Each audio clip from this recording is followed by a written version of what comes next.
Jadi kalau di ortodok itu ketika manusia itu masuk ke dalam air, ditenggelamkan dalam air, ini seperti ketika peristiwa Nabi Nuh naik di kapal, bukan? Jadi ada ribuan orang ini tenggelam dalam air dan dia dihanguskan. Tapi Nuh dan keluarga dia diselamatkan dari punahan air yang menenggelamkan seluruh dunia. Nah, contoh baptisan yang lain adalah zaman Nabi Musa. Ketika Nabi Musa ini keluar dari tanah Mesir, dia akan menyeberangi sungai. Nah, disitulah dia bisa menyeberangi, tetapi orang yang mengejar dia tenggelam dalam air. Ini pola-pola baptisan dalam perjanjian lama. Nah, dalam perjanjian baru Tuhan Yesus menggunakan pola-pola itu untuk baptisan di dalam nama Bapa, Putra, dan Roh Kudus. Nah, di dalam ayat berapa ini? Jadi baptislah mereka dalam nama Bapa, Putra, dan Roh Kudus. Itu baptisan dalam perjanjian baru. Nah, dalam istilah ortodok, misteri baptisan itu adalah sebuah misteri. Misteri itu apa yang dilihat tidak sama dengan kejadian sesungguhnya. Jadi kejadian yang kita lihat kan orang cuma masuk dalam air, kemudian keluar lagi itu kan kalau kita membuat baptisan. Nah, tapi sesungguhnya yang terjadi adalah ketika orang itu masuk ke dalam air, ini menjadi kuburan dari manusia lama. Jadi baptisan ini adalah kuburan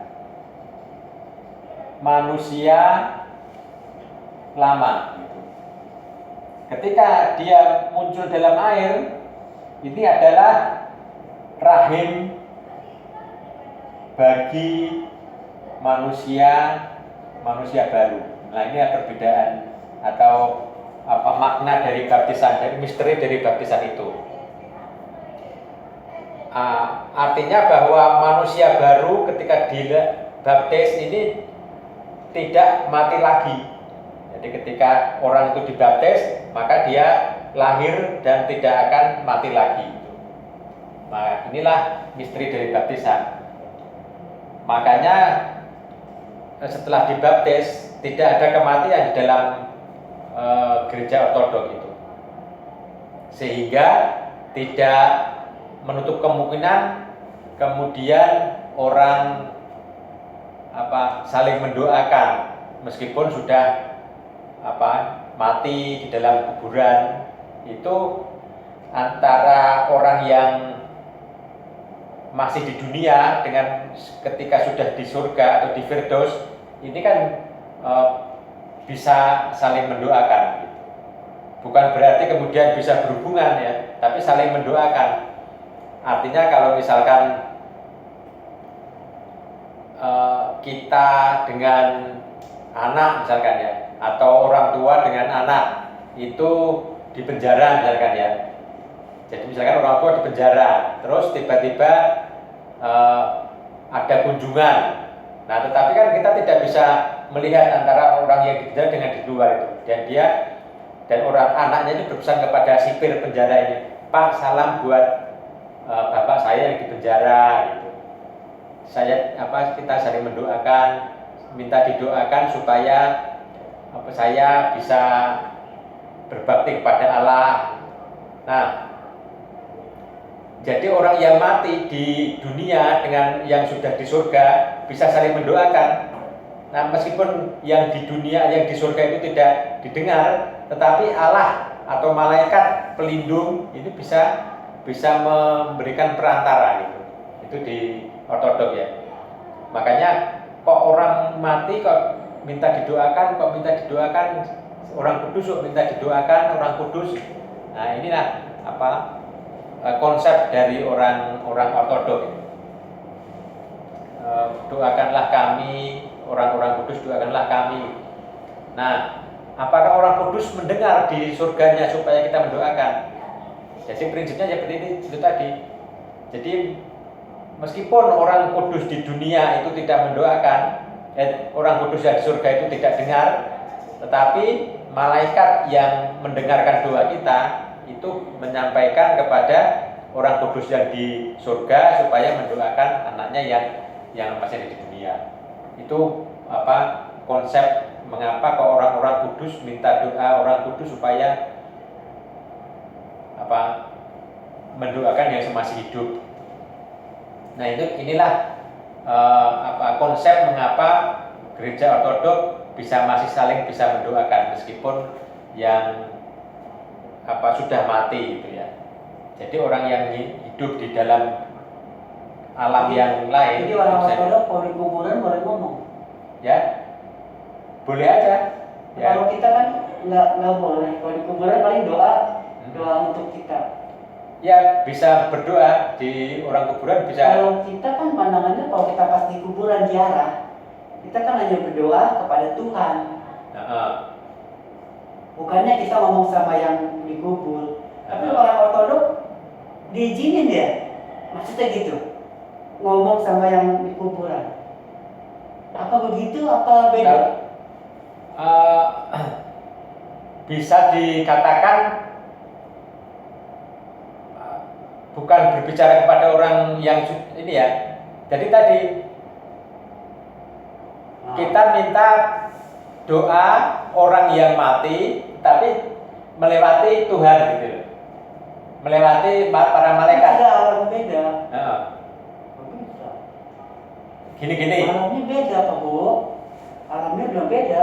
Nah, kita cuma bisa berdoa sama Tuhan. Nah kalau bisa ngomong untuk Tuhan nyampein nggak bisa. Nggak, kita bicara. Nggak bisa. Iya, bicara ortodok atau bicara Protestan dulu?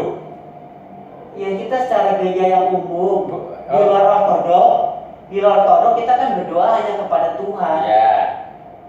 Nah sekarang nggak ada maksud Tuhan suruh nyampein ke yang itu. Nah sekarang Tuhan kita umpama nih ya, saya kalau nengok ke bapak di Pondok Rangon sama nenek, paling kalau berjarak sama adiknya Hansel, paling saya menjarah begini, Tuhan kami mengucap syukur pada saat ini kami sudah datang ke sini. Tuhan biarlah Tuhan sendiri yang akan menyertai dalam kehidupan kami. Itu bilang sama Tuhan, tolong sampaikan kepada Bapak. Gak mungkin kan? Atau nggak bisa. Ya sekarang itu konsepnya. Kita bicaranya sama Tuhan. Enggak sekarang. Walaupun kita di depan ziarah Bapak, ziarah. Iya. Gimana itu kalau ortodok? Nah itu kalau Protestan, kalau Pak Yohanes ya. Nah saya sekarang jelasin secara ortodok. Sekarang saya jelasin secara ortodok ya. Jadi kalau ada depan kuburan, ya kayak bicara apa? Ya kita bicara di depan atau kuburan. Atau lagi pas di rumah duka. Nah, ya. Kita kan kalau di rumah duka kan datang habis ngelayat. Nah, kita kan pasti berdoa apa bawa selama ini. Paling saya berdoa begini ya Tuhan, ucap syukur, biarlah beri kekuatan kita kepada keluarga yang ditinggalkan. Keluarga yang ditinggalkan bukan kepada yang udah masuk peti. Ya. Kalau Pak Bob, sekarang udah pegang ortodok bagaimana? Ini, Di rumah duka dulu. Ya. Sebelum masuk. Nah, pertama konsepnya yang meninggal ini orang ortodok ya. Umpama kalau dia bukan ortodok tapi yang melawat orang ortodok, ngomongnya apa itu? Kalau bukan saya nggak berdoa seperti itu. Jadi dia orang yang meninggal atau dikubur lihat orang ortodok. Iya. Jadi tahu kalau dia dulunya alirannya apa? Ya. Nah, kita kan kalau tahu dia Kristen. Makanya kita belajar yang ortodok semua dulu. Tahu dari mana di ortodok apa enggak? Ya kan tiap minggu ketemu di gereja di ini itu kan. Umpama umum. Kalau umum saya nggak doanya seperti itu. Kalau belum kenal, tapi dia Kristen. Iya. Gimana itu? Sekarang yang ditanyakan Pak Yohanes Kalau udah kenal, yang sama ortodoks semua dulu ya. Yang Pak Mo udah kenal dulu dia nggak apa-apa. Bukan yang ortodoks semua dulu. Yang Pak Mo udah kenal dia, Pak Mo udah kenal dia ortodoks. Ya. Umpama Ya. di rumah duka. Ya. Apa yang Pak Mo doain? Jadi gini, ini saya berziarah ke orang suci gitu ya. Orang suci kan orang suci ortodoks gitu. Gitu. Jadi ini di kuburan ini, atau mungkin di orang tua atau apa yang sudah meninggal ini ortodoks gitu ya. Nah, saya berdoa itu udah kenal atau belum?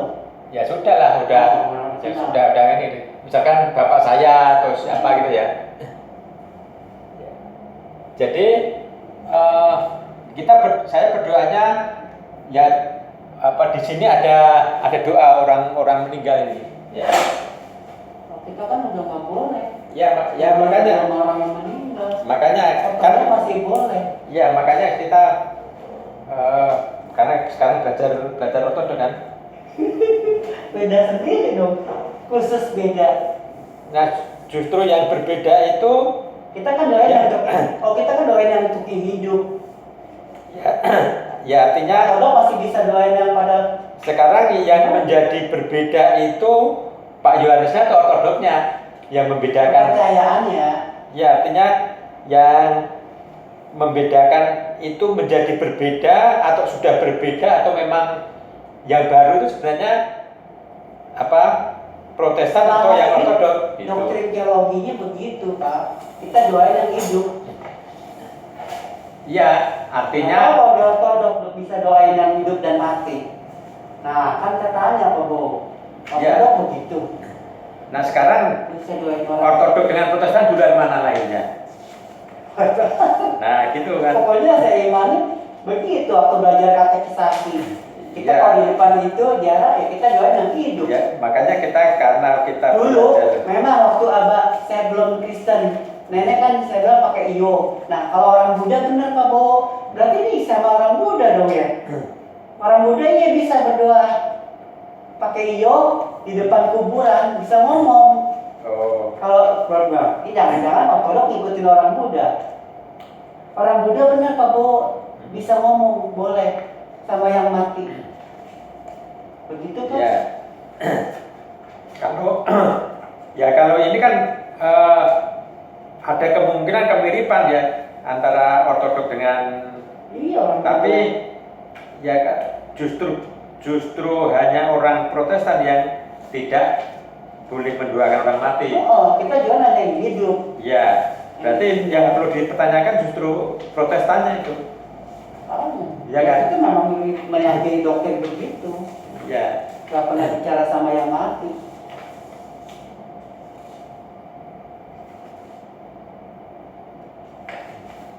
Kita doa. Ada ya begitu ortodoks? Iya. Doa untuk orang mati. Ini. Ada. Benar berarti seperti orang Buddha Pak. Nih. Orang Buddha Konghucu.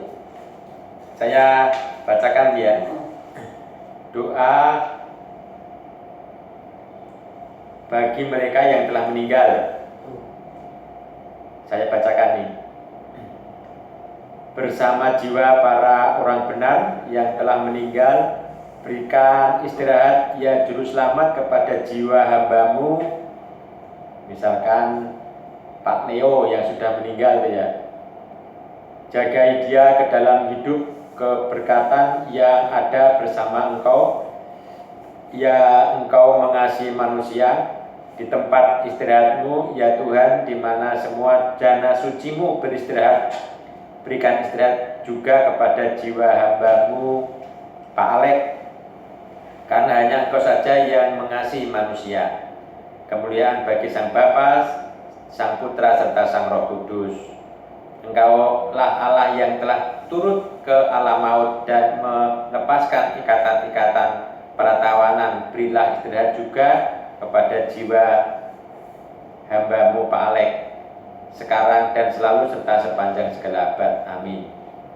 Ya perawan satu-satunya yang murni dan tanpa cacat, yang tanpa benih telah memberi kelahiran kepada Allah, berdoalah agar jiwa hidupnya diselamatkan.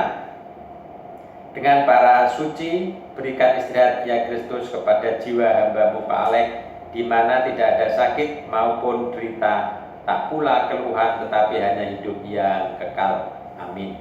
Nah, jadi ini Bunda Maria itu bisa dipakai untuk perantaraan doa. Itu Bunda Maria. Nah, mengapa Bunda Maria? Jadi Bunda Maria itu udah mati tetapi dia bangkit gitu. Jadi kita berdoa kepada Bunda Maria supaya Bunda Maria mendoakan kita. Nah, orang-orang suci juga bisa orang suci berdoa supaya orang suci itu mendoakan kita. Gitu kalau di ortodok. Bukan minta doanya loh ya, tapi mendoakan. Misalkan gini, saya dengan bapak saya di kampung.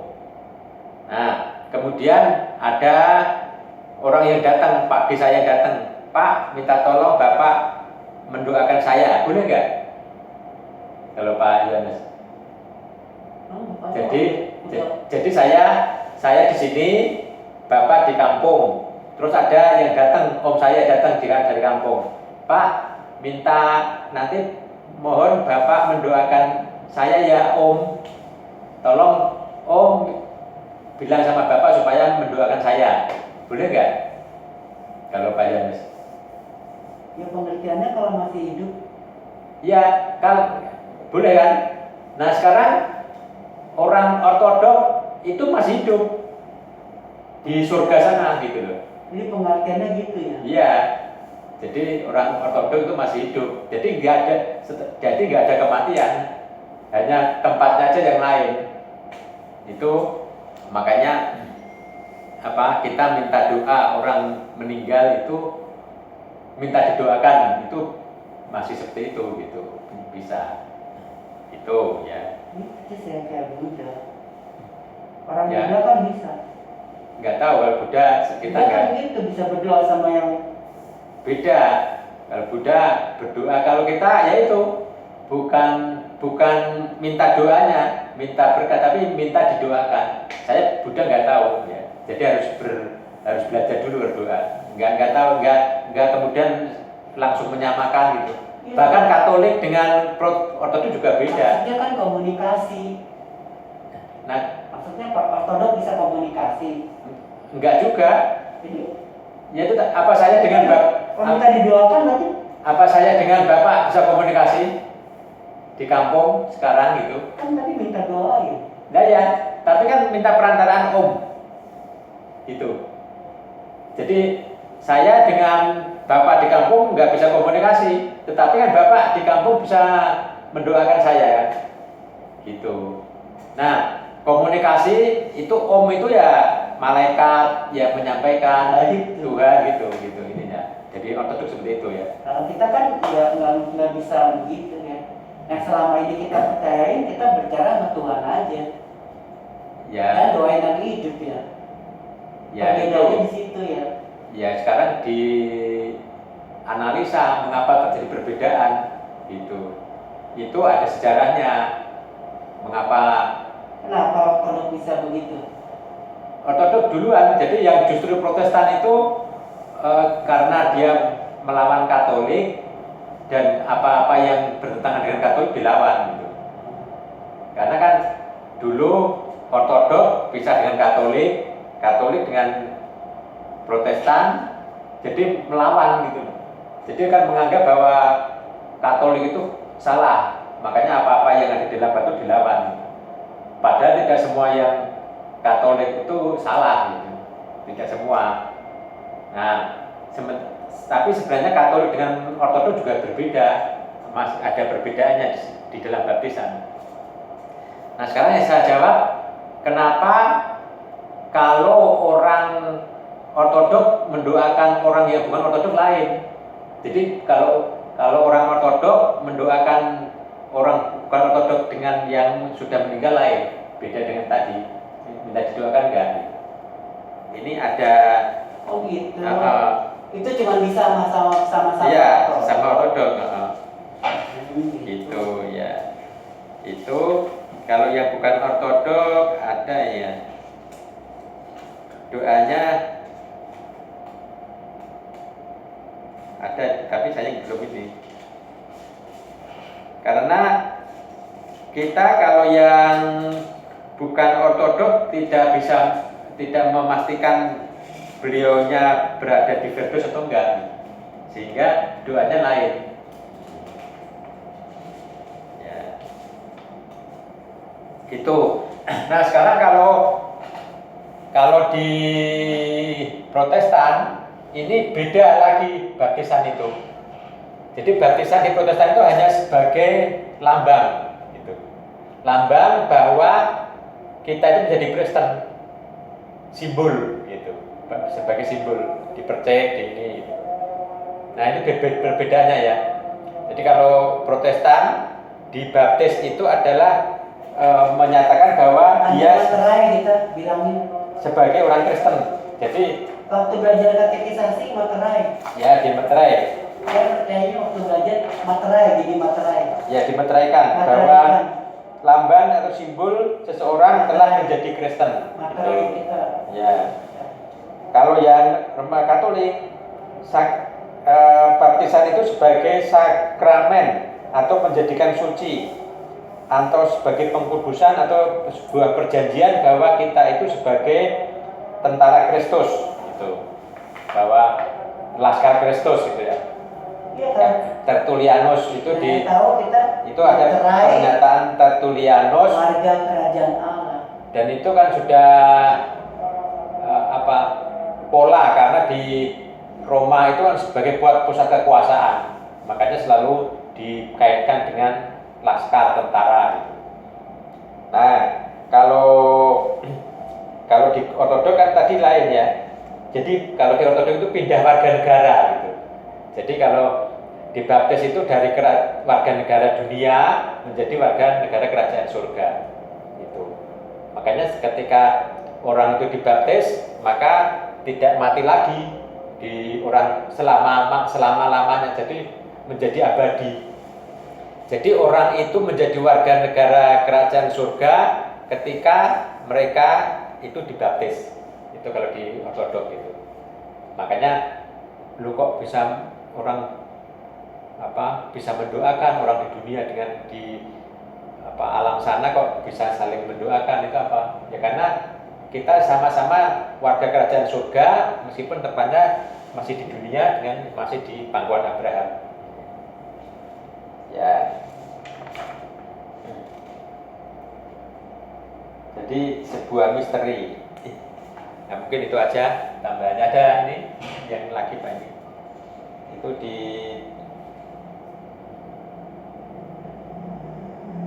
misteri itu adalah apa yang terjadi di dunia, apa yang kita lihat itu berbeda dengan apa yang sebelumnya terjadi. Jadi kalau di ortodok misteri atau sakramen itu tidak hanya 7. Jadi semua yang merupakan pernyataan penebusan atau kata-kata, tindakan-tindakan, simbol-simbol hubungan antara anggota Kristen dan sebagainya menandai misteri gereja itu sendiri, sehingga jumlah misteri itu sendiri tak bisa terbilang atau sangat banyak. Jadi manifestasi ilahi dalam kosmos itu sendiri. Jadi kalau di ortodok itu misteri itu tidak hanya 7 ya, tapi tidak terbilang. Tetapi kita juga misteri-misteri yang umum itu ada 6 tadi ya. Sakramen baptis, krisma atau pengurapan, perjamuan kudus, pengakuan dosa, pentahbisan, imamat, pernikahan. Itu 6 misteri atau sakramen kalau di Katolik. Nah itu aja pembahasan tentang misteri dari baptisan.